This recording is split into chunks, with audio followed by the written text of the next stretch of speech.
কেউ বলছেন চিরদিনই তুমি যে আমার ধারাবাহিকে দেখা যেতে পারে প্রত্যুষা পালকে। আবার সেই সঙ্গে উঠে এসেছে আরও কয়েকজন অভিনেত্রীর নাম। তালিকায় শোনা গিয়েছিল সৃজা দত্ত, হিয়াদের নামও।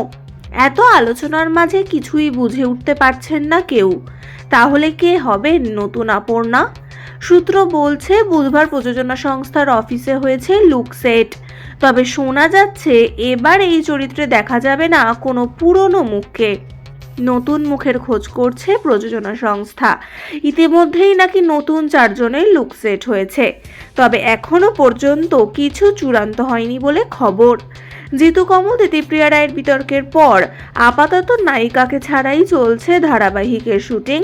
গত সোমবার দিতিপ্রিয়া পাকাপাকিভাবে ধারাবাহিক ছেড়েছেন।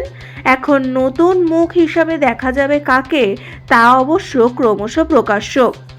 ভিডিওটি ভালো লাগলে অবশ্যই চ্যানেলটি সাবস্ক্রাইব করে সঙ্গে থাকবেন। ধন্যবাদ।